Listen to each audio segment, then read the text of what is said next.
Hello friends, welcome to our YouTube channel Vinayak academics में आपका स्वागत है। लास्ट क्लास में हमने पढ़ा कि सॉलिड क्या होते हैं, सॉलिड का क्लासिफिकेशन कितने प्रकार से किया गया है, बंधन बलों के आधार पर ठोसों का वर्गीकरण कितने प्रकार से किया गया है, लैटिस पॉइंट क्या होते हैं और यूनिट सेल क्या होते हैं। तो चलिए लास्ट क्लास का मैं आपको कुछ रिवाइज करवा देता हूं कि लैटिस पॉइंट क्या होते हैं, जालक बिंदु क्या होते हैं।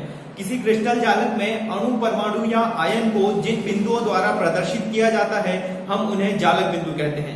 एक बार फिर से सुनिएगा कि किसी क्रिस्टल जालक में अणु, परमाणु या आयन को जिन बिंदुओं द्वारा प्रदर्शित किया जाता है हम उन्हें जालक बिंदु कहते हैं। और बात करते हैं यूनिट सेल की, तो जो जालक बिंदुओं का क्रमबद्ध रूप से संरचना बनती है और संरचना के फलस्वरूप जो सूक्ष्मतम इकाई बनती है हम उनसे यूनिट सेल कहते हैं। या आप साधारण शब्दों में कह सकते हैं कि जालक बिंदु की क्रमबद्ध संरचना से जो सूक्ष्मतम इकाई प्राप्त होती है हम उसे यूनिट सेल कहते हैं। हमने लास्ट क्लास में पढ़ा कि यूनिट सेल 3 प्रकार की होती हैं, जो आपको दिखाई दे रही होगी कि सरल घनीय इकाई कोशिका, फलक केंद्रीय इकाई कोशिका और अंतः केंद्रीय इकाई कोशिका। हम इन्हें इसे इंग्लिश में कहते हैं कि simple cubic unit cell, face centred unit cell और बॉडी सेंटर्ड यूनिट सेल। इन्हें हम शॉर्ट रूप में इस प्रकार से प्रदर्शित कर सकते हैं, एससीसी, एफसीसी और बीसीसी। बात करते हैं कि सरल घनीय इकाई कोशिका क्या होती है। आप देख रहे हैं कि ये एक प्रकार की यूनिट सेल है और ये जो डॉट दिखाई दे रहे हैं हम इन्हें ही लैटिस पॉइंट कहते हैं। हम इन्हें ही लैटिस पॉइंट या जालक बिंदु कहते हैं। सरल घनीय इकाई कोशिका किसे कहते हैं, आइए समझते हैं कि किसी इकाई कोशिका में अगर लैटिस पॉइंट केवल कोनों पर उपस्थित है तो हम इस प्रकार से जो कोशिका का निर्माण होता है तो हम उसे सरल घनीय इकाई कोशिका कहते हैं। एक बार और समझिए कि किसी इकाई कोशिका जो यूनिट सेल है हमारे पास, अगर इसमें लैटिस पॉइंट केवल कोनों पर उपस्थित है तो इस प्रकार से जो कोशिका बनती है हम उसे सरल घनीय इकाई कोशिका या सिंपल क्यूबिक यूनिट सेल कहते हैं। हमारी नेक्स्ट कोशिका के फलक केंद्रीय इकाई कोशिका क्या होती है, फेस सेंटर्ड यूनिट सेल। इसमें क्या होता है कि जालक बिंदु कोनों पर तो उपस्थित होते हैं किंतु प्रत्येक फलक के केंद्र पर भी लैटिस पॉइंट प्रेजेंट होते हैं। जैसे कि आपको पता है कि क्यूब के 6 फेस होते हैं, 6 फलक होते हैं, तो 6 फलक के सेंटर पर हमारे लैटिस पॉइंट होते हैं। तो इसकी परिभाषा हम इस प्रकार से समझ सकते हैं कि यूनिट सेल के कोनों के अतिरिक्त प्रत्येक फलक के केंद्र पर भी एक यूनिट सेल होता है। तो इस प्रकार से जो यूनिट सेल बनती है हम उसे फलक केंद्रीय इकाई कोशिका कहते हैं। बात करते हैं अंतः केंद्रीय इकाई कोशिका की कि ये किस प्रकार से होती है। इस कोशिका में जो होता है लैटिस पॉइंट कोनों पर तो होते हैं लेकिन सभी कोनों के अतिरिक्त एक लैटिस पॉइंट इसके केंद्र पर भी उपस्थित होता है। तो इस प्रकार से जो कोशिका बनती है हम उसे अंतः केंद्रीय या काय केंद्रीय इकाई कोशिका कहते हैं। आइए समझते हैं कि इन लैटिस पॉइंट का जो योगदान होता है प्रत्येक सेल में वो कितना होता है। हम कण इनको बोल सकते हैं, कण को हम अणु, परमाणु या आयन भी कह सकते हैं। परमाणु, अणु या आयन। आयन कहने का मतलब जो धनायन और ऋणायन है, अणु, परमाणु या आयन। यूनिट सेल के लिए योगदान।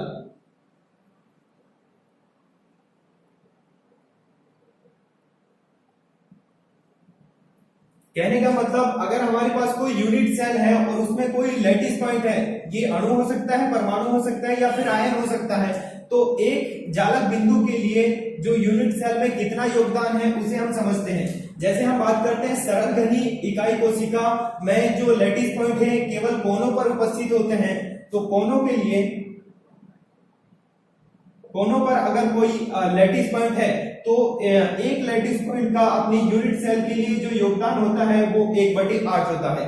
जैसे कि सिंपल क्यूबिक यूनिट सेल में लैटिस पॉइंट केवल कोनों पर है तो लैटिस पॉइंट, एक लैटिस पॉइंट का अपने यूनिट सेल के लिए जो योगदान होगा वो 1/8 होगा।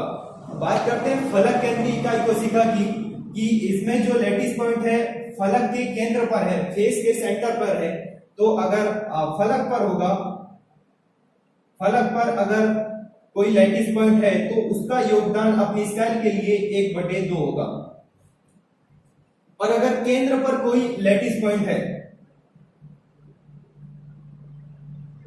केंद्र पर अगर कोई लैटिस पॉइंट है तो इस लैटिस पॉइंट का अपने सेल के लिए योगदान होगा 1।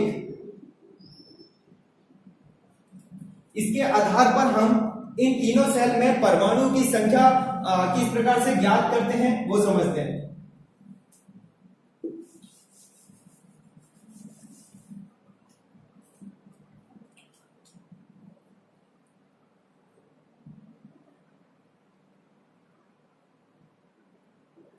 परमाणुओं की संख्या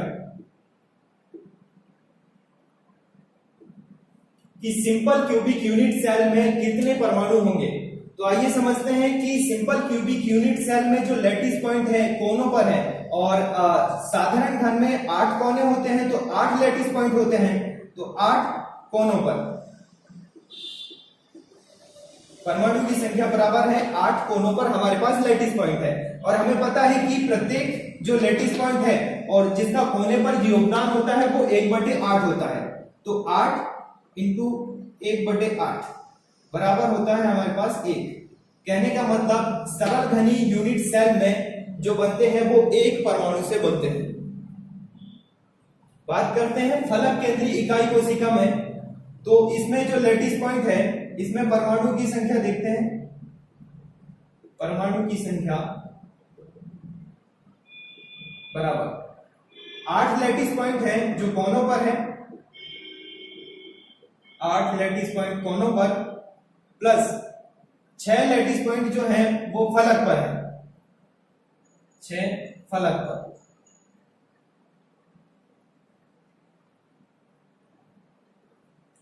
तो 8 लैटिस पॉइंट और प्रत्येक लैटिस पॉइंट के लिए अपना योगदान 1/8 होता है जो कोनों पर होते हैं, प्लस 6 लैटिस पॉइंट है फलक पर, और फलक के लिए फलक पर जो प्रत्येक लैटिस पॉइंट का योगदान होता है वो 1/2 होता है।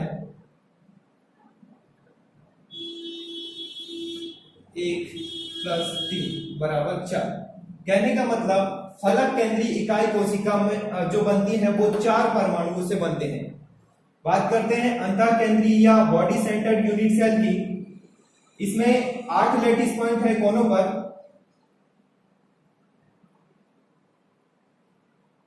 8 कोनों पर प्लस 1 लैटिस पॉइंट है सेंटर पर, 1 केंद्र पर। तो 8 इंटू 1/8 प्लस 1 है केंद्र पर, और केंद्र पर जो लैटिस पॉइंट होता है उसका योगदान सेल के लिए 1 ही होता है, इसलिए इसमें मल्टीप्लाई 1 का ही करेंगे।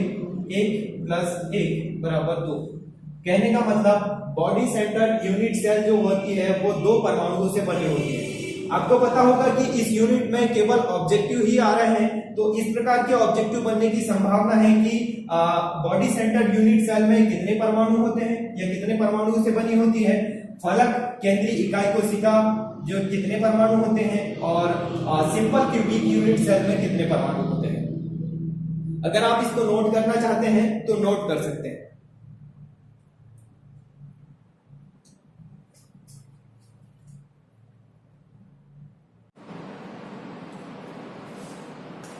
तो आइए यूनिट सेल के बारे में हम और कुछ क्वेश्चन डिस्कस करते हैं। इनकी संकुलन गुणांक क्या होते हैं, इनकी परमाणु की त्रिज्या क्या होती है, और इनका समन्वयन अंक क्या होता है। तो एक एक करके तीनों को समझते हैं। कि सबसे पहले समझते हैं कि संकुलन गुणांक क्या होता है। तीनों के बारे में पूछा जाता है कि इनका संकुलन गुणांक क्या होता है, तो हम एक एक करके समझते हैं। संकुलन गुणांक या संकुलन क्षमता भी इसे कहते हैं। संकुलन क्षमता कहें या फिर संकुलन गुणांक कहें, बात एक ही है। तो सबसे पहले मैं आपको इसकी परिभाषा बता देता हूं। किसी पदार्थ के क्रिस्टल की इकाई कोशिका का जितने प्रतिशत स्थान उस पदार्थ के कणों के द्वारा घेरा जाता है उसे उसकी संकुलन क्षमता कहते हैं। एक बार और समझिए, किसी पदार्थ के क्रिस्टल की इकाई कोशिका का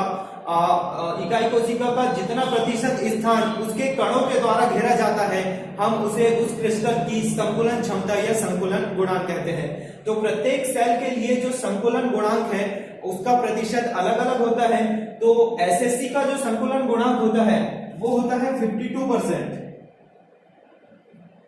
सरल घनीय एकक कोशिका का संकुलन क्षमता या संकुलन गुणांक जो होता है वो 52% होता है। फलक केंद्रीय इकाई कोशिका का होता है 74%, 74%, और अंतः केंद्रीय या BCC body centred unit cell का जो संकुलन गुणांक होता है वो होता है 68%। ये जो परसेंटेज है ये कई बार खालिस्तान या ऑब्जेक्टिव में पूछे गए हैं, तो आप इनको अच्छे से नोट करें। और एक और बात, इनकी परमाणु की त्रिज्या पूछी जाती है कि इनकी परमाणु की त्रिज्या का सूत्र क्या होता है। परमाणु की त्रिज्या,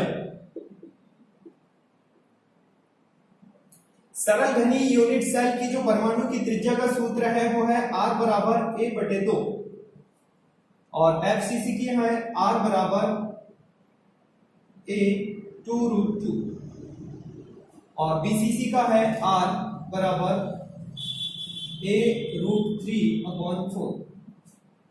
इनके समन्वय अंक के बारे में बता दूं मैं आपको कि समन्वय अंक क्या होता है। सबसे पहले समन्वय अंक की परिभाषा समझ लीजिए। किसी क्रिस्टल जालक में जो यूनिट सेल होता है और यूनिट सेल में जो लैटिस पॉइंट होते हैं, जालक बिंदु अपने आसपास के जितने लैटिस पॉइंट से घिरे हुए होते हैं, हम उसे उसकी समन्वय अंक कहते हैं।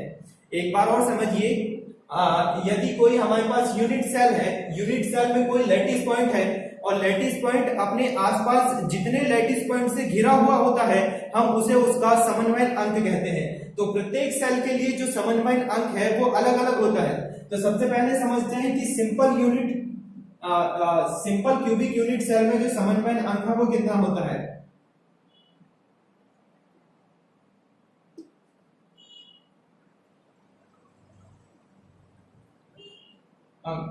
कोऑर्डिनेशन नंबर जिसे क्या हम कहते हैं, कोऑर्डिनेशन नंबर।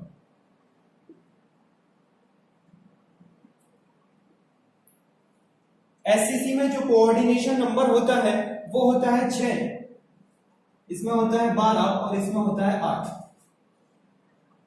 और ये जो क्वेश्चन मैंने आपको बताया हूं ये बहुत बार एग्जाम में पूछे गए हैं, खालिस्तान में, ऑब्जेक्टिव में या फिर सही जोड़ी में। तो आप इनको अच्छे से नोट कीजिए, फिर हम नेक्स्ट टॉपिक पर चलते हैं।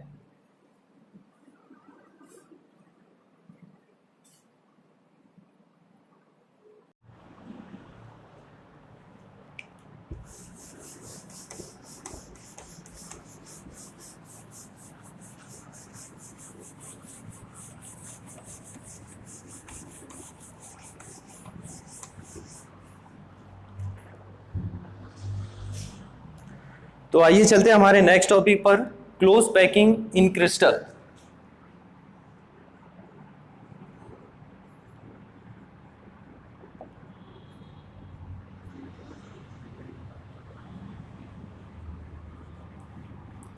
क्रिस्टल में क्लोज पैकिंग या बंद संकुलन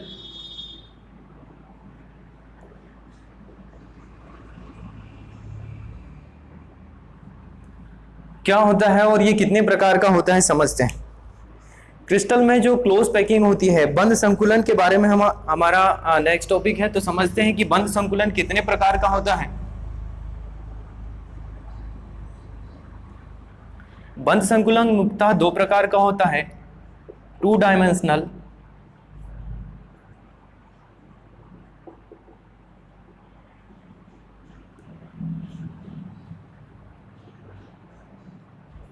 क्लोज पैकिंग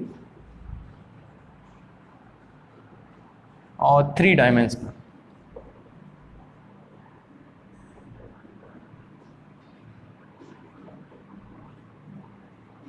क्लोज पैकिंग।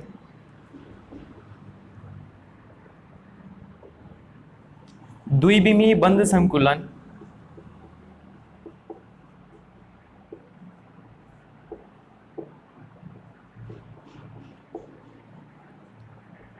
और त्रिविमीय बंद संकुलन।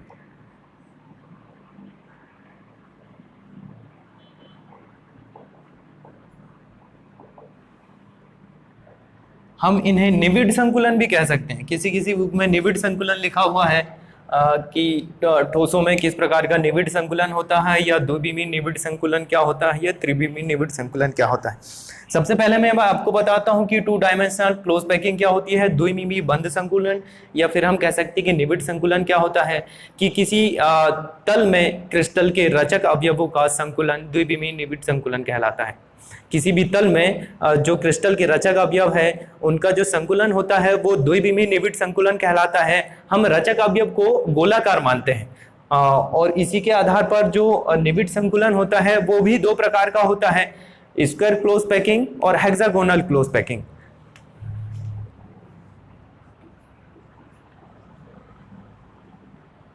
स्क्वायर क्लोज पैकिंग और इसे हम कहते हैं वर्गाकार बंद संकुलन या निबिड़ संकुलन, और दूसरा है हेक्सागोनल क्लोज पैकिंग, षटकोणीय निबिड़ संकुलन या बंद संकुलन।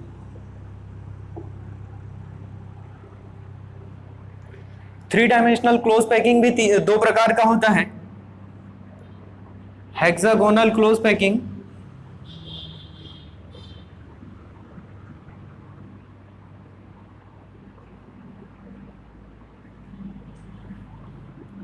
षटभुजीय बंद संकुलन और क्यूबिक क्लोज पैकिंग।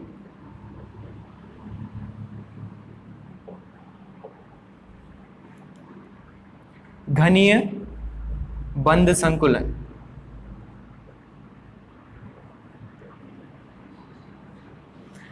संकुलन के बारे में मैं आपको बता दूं कि संकुलन क्या होता है, कि किसी क्रिस्टल जालक में जो यूनिट सेल होते हैं उनके जो परमाणु होते हैं वो आपस में अगर एक दूसरे से बंधे हुए होते हैं तो उसे ही हम बंद संकुलन कहते हैं। और यही बंद संकुलन जो होते हैं वो 2 प्रकार के होते हैं, द्विविमीय बंद संकुलन और त्रिविमीय बंद संकुलन। द्विविमीय बंद संकुलन किसी एक तल पर जो लैटिस पॉइंट है वो अगर जमे हुए होते हैं तो हम उन्हें द्विविमीय बंद संकुलन कहते हैं। और अगर इसी द्विविमीय संकुलन के भी 2 भाग होते हैं, स्क्वायर क्लोज पैकिंग और हेक्सागोनल क्लोज पैकिंग। और इसी प्रकार त्रिविमीय बंद संकुलन, अगर जो हमारे पास लैटिस पॉइंट है वो त्रिविम में या फिर 3D में जो जिस प्रकार से व्यवस्थित होते हैं तो उसे हम त्रिविमीय बंद संकुलन कहते हैं। यह भी 2 प्रकार का होता है, षटभुजीय बंद संकुलन और घनीय बंद संकुलन। सबसे पहले मैं आपका बताता हूं कि वर्गाकार बंद संकुलन क्या होता है, इसके बारे में पूछा जाता है एग्जाम में। तो आइए समझते हैं वर्गाकार बंद संकुलन क्या होता है।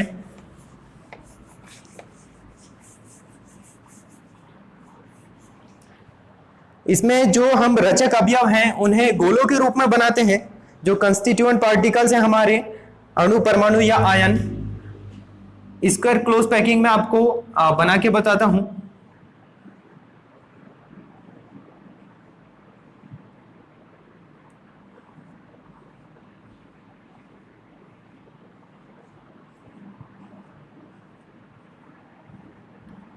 इस प्रकार से जो हमारे कंस्टिट्यूएंट पार्टिकल्स है, परमाणु कह सकते हैं या फिर हम डायरेक्ट इन्हें कोई भी अणु कह सकते हैं या फिर आयन कह सकते हैं, जो धनायन या ऋणायन होते हैं।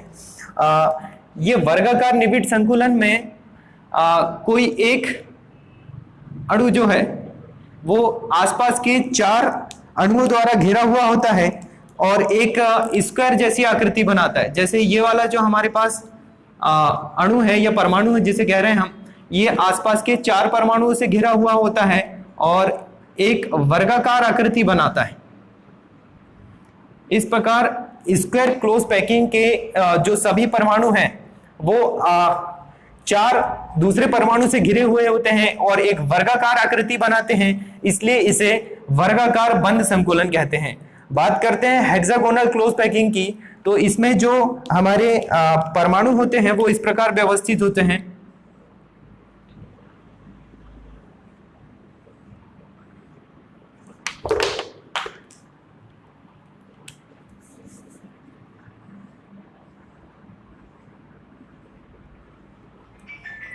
कि इन दोनों के बीच में जो खाली स्थान होता है वहां पर होते हैं।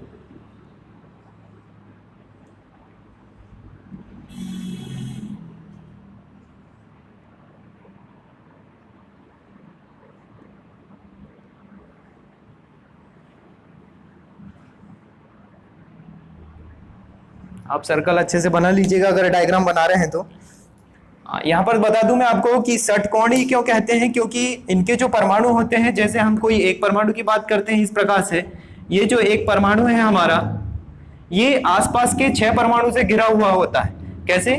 1 2 3 4 5 और 6, और इस प्रकार ये एक षटकोणीय आकृति बनाता है, इसलिए इसे षटकोणीय बंध संकुलन कहते हैं। कहने का मतलब जो एक परमाणु है षटकोणीय बंध संकुलन में, वो आसपास के 6 परमाणु से घिरा हुआ होता है, इसलिए इसे षटकोणीय बंध संकुलन कहते हैं। इसमें इसका जो कोऑर्डिनेशन नंबर होता है, समन्वय अंक होता है, वो 6 होता है, क्योंकि कोऑर्डिनेशन नंबर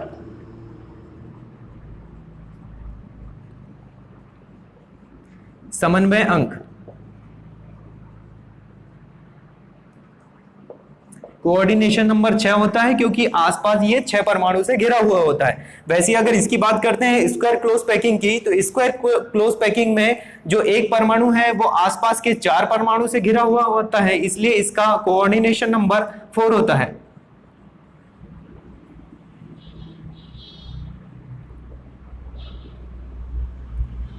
चार होता है, समन्वय अंक 4 होता है।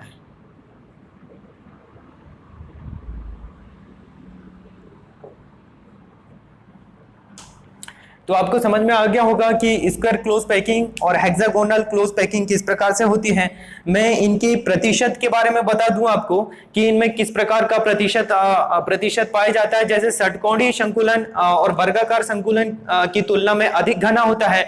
वर्गाकार संकुलन का जो कुल प्रतिशत होता है वो 52.4 होता है, 52.4% होता है। और जो हमारे पास षटकोणीय बंध संकुलन है, इसका जो प्रतिशत होता है वो होता है 60.4, 60.4%, और ये होता है 52.4%। ये परसेंटेज एग्जाम में पूछे जाते हैं, इसलिए इन्हें याद रखें आप। और इनके समन्वय अंक के बारे में भी पूछा जाता है कि हेक्सागोनल क्लोज पैकिंग में जो समन्वय अंक है वो कितना होता है, कि 6 होता है, और स्क्वायर क्लोज पैकिंग में जो समन्वय अंक होता है वो 4 होता है।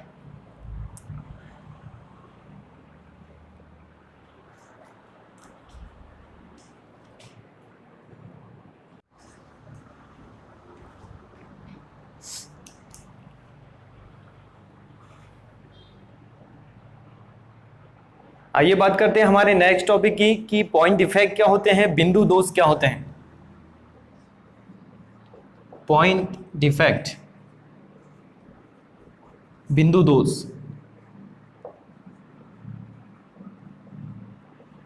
सबसे पहले समझते हैं कि बिंदु दोष क्या होता है। अगर किसी क्रिस्टल की नियमित व्यवस्था में जो लैटिस पॉइंट होते हैं वो नियमित व्यवस्था से अगर विचलित हो जाते हैं, जिनमें डेविएशन होता है, तो उनकी जो संरचना में दोष उत्पन्न होता है, उसे ही हम बिंदु दोष कहते हैं। अगर साधारण शब्दों में कहें तो कोई क्रिस्टल में जो लैटिस है, मतलब जो अणु परमाणु या आयन है, उनकी नियमित व्यवस्था में अगर डेविएशन होता है, विचलन होता है, तो इस प्रकार क्रिस्टल में जो दोष उत्पन्न होते हैं हम उन्हें बिंदु दोष कहते हैं। ये बिंदु दोष 2 प्रकार के होते हैं, स्टाइक्योमेट्रिक दोष और नॉन स्टाइक्योमेट्रिक।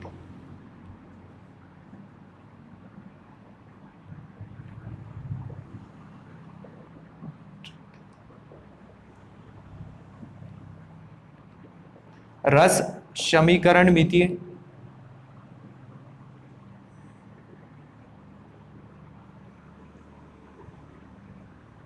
दोष और non stoichiometric effect, non stoichiometric defect. रस समीकरण मितीय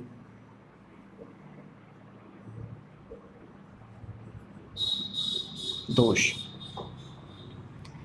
इसमें जो मेनली इम्पोर्टेंट है वो स्टोइकियोमेट्रिक डिफेक्ट है। इसके अंतर्गत ही आते हैं शॉर्टकी दोष और फ्रंकल दोष।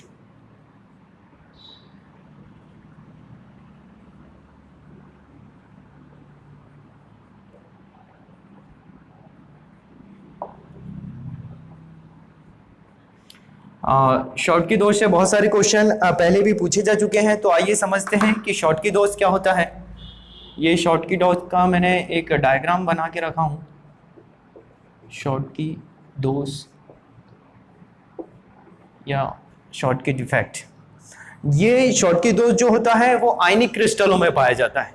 आयनिक क्रिस्टलों में इस प्रकार का दोष पाया जाता है जिसमें धनायन और ऋणायन होते हैं, उन्हें हम आयनिक क्रिस्टल कहते हैं। आयनिक क्रिस्टलों में ये जो दोष तब उत्पन्न होते हैं जब समान संख्या में धनायन और उसी संख्या में ऋणायन अपना लैटिस पॉइंट को छोड़कर चले जाते हैं और वहां पर रिक्ति उत्पन्न करते हैं। तो इस प्रकार से जो क्रिस्टल में दोष उत्पन्न होता है हम उसे शॉर्टकी दोष कहते हैं। जैसे यहाँ पर आपको एक क्रिस्टल दिख रहा होगा, NaCl का एक क्रिस्टल है जिसमें कुछ धनायन है और ऋणायन, Na+Cl माइनस Na+Cl माइनस, इस प्रकार से एक क्रिस्टल बना हुआ है। तो शॉर्टकी दोष में क्या होता है कि समान संख्या में या तो वो धनायन होंगे या फिर ऋणायन। अगर समान संख्या में धनायन और ऋणायन अपना स्थान छोड़कर रिक्ति उत्पन्न करते हैं। जैसे यहाँ पर मैंने धनायन, ये सोडियम आयन यहाँ से निकलकर चला गया और उसी संख्या में कोई क्लोरीन आयन, जब समान संख्या में, जैसे यहाँ पर एक सोडियम आयन गया है तो एक ही क्लोरीन आयन, अगर दूसरा सोडियम आयन जाएगा तो दूसरा क्लोरीन आयन, जब समान संख्या में धनायन व ऋणायन अपना लैटिस पॉइंट छोड़कर चले जाते हैं और वहां पर एक रिक्ति उत्पन्न हो जाती है, तो इस प्रकार से जो दोष उत्पन्न होता है हम उसे शॉर्टकी दोष कहते हैं। ये मुख्यतः आयनिक क्रिस्टलों में पाया जाता है। मैंने पहले भी बताया हूं आपको, इसके कुछ कारण होते हैं। ये जो दोष होता है ये उच्च समन्वयन अंक वाले आयनिक क्रिस्टलों में पाया जाता है जिनमें धनायन व ऋणायन का आकार लगभग बराबर होता है। ये दोष उन प्रकार के क्रिस्टलों में पाया जाता है। इस दोष के कुछ परिणाम भी होते हैं। ये जो परिणाम होते हैं मैं आपको लिखकर बता देता हूं यहाँ पर कि शॉर्टकी दोष के कौन कौन से परिणाम होते हैं।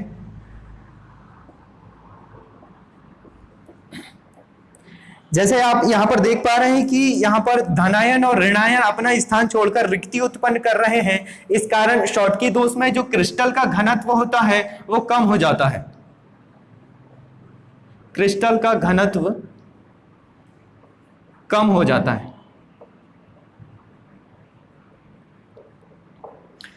शॉर्टकी दोष उत्पन्न होने पर जो क्रिस्टल का घनत्व है वो है कम हो जाता है।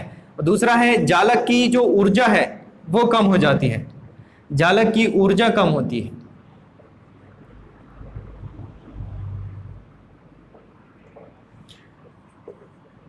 जो क्रिस्टल जालक है वो विद्युत का चालक हो जाता है। क्रिस्टल जालक विद्युत का सुचालक हो जाता है।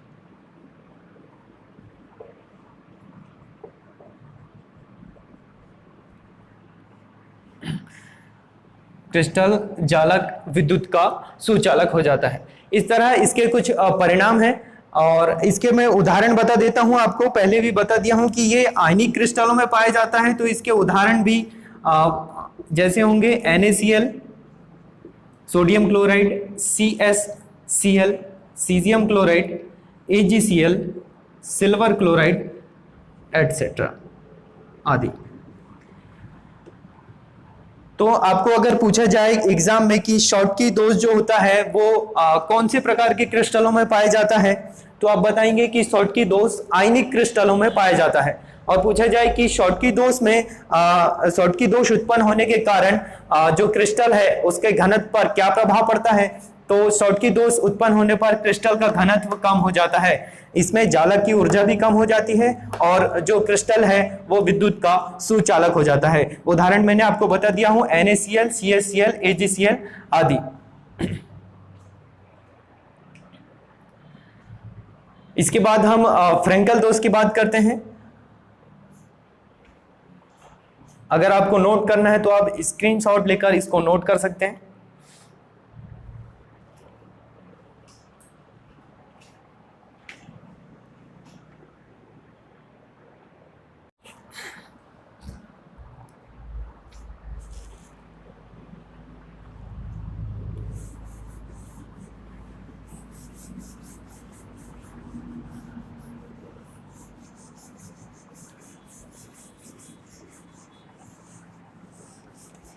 आइए समझते हैं फ्रैंकल दोष क्या होता है।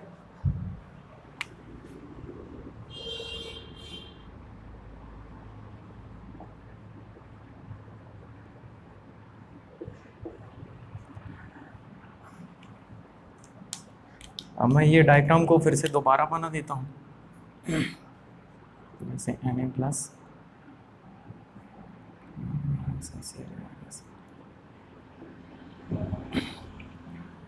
फ्रैंकल दोष के बारे में मैं आपको बता दूं कि फ्रैंकल दोष कब उत्पन्न होता है कि यह जो फ्रैंकल दोष है तब उत्पन्न होता है जब कोई क्रिस्टल जालक अपना नियत स्थान छोड़कर अंतराकाशीय स्थान पर चला जाता है और अपने जो जालक बिंदु पर रिक्ति उत्पन्न करता है, तब यह फ्रैंकल दोष उत्पन्न होता है। जैसे कोई क्रिस्टल जालक में ये Na+ वाला जो आयन है ये अपना लैटिस पॉइंट छोड़कर अंतराकाशीय स्थान पर आ जाता है और अपने जो लैटिस पॉइंट पर एक रिक्ति उत्पन्न कर देता है। तो इस प्रकार से जो दोष उत्पन्न होता है हम उसे फ्रैंकल दोष कहते हैं। अंतराकाशीय स्थान,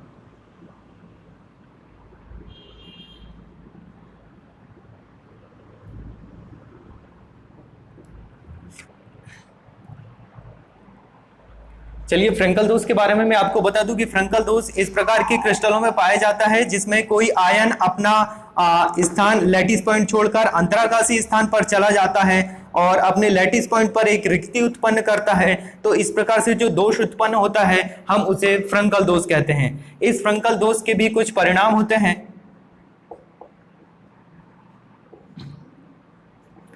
अब मैं पहले बता दूं आपको कि फ्रैंकल दोष जो होता है वो निम्न समन्वयन अंक, जिनमें समन्वयन अंक कम होता है, उस प्रकार के क्रिस्टलों में पाया जाता है जिसमें धनायन छोटा होता है और ऋणायन का आकार बड़ा होता है, यह दोष उनमें पाया जाता है। और जो फ्रैंकल दोष के परिणाम होते हैं इसमें जो आयन है, आयनों की संख्या अपरिवर्तित होती है।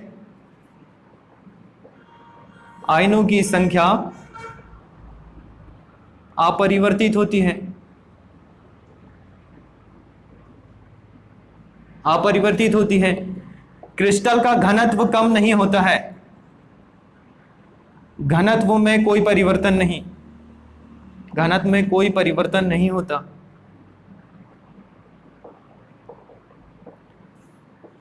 ये निम्न समन्वयन अंक वाले क्रिस्टलों में पाया जाता है।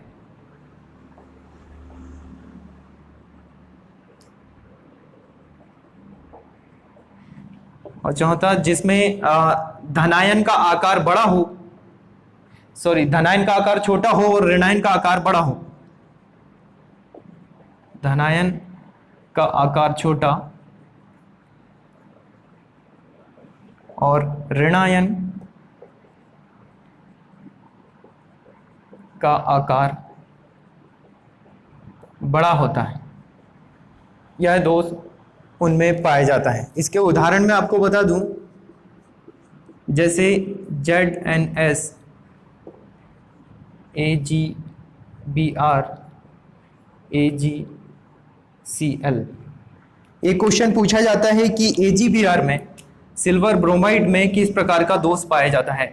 सिल्वर ब्रोमाइड में शॉटकी और फ्रैंकल दोनों प्रकार के दोष पाए जाते हैं। तो आपको समझ में आ गया होगा कि शॉटकी दोष और फ्रैंकल दोष क्या होते हैं, इनके क्या क्या परिणाम होते हैं। आज के लिए बस इतना ही, मिलते हैं हमारे नेक्स्ट वीडियो में। तो वीडियो पर बने रहें, लाइक करें, शेयर करें, सब्सक्राइब करें और अपने दोस्तों को बताएं कि केमिस्ट्री की क्लासेस रेगुलर चलाई जा रही है, जिससे आप रिवीजन कर सकते हैं। ठीक है, थैंक यू, मिलते हैं हमारे नेक्स्ट वीडियो में।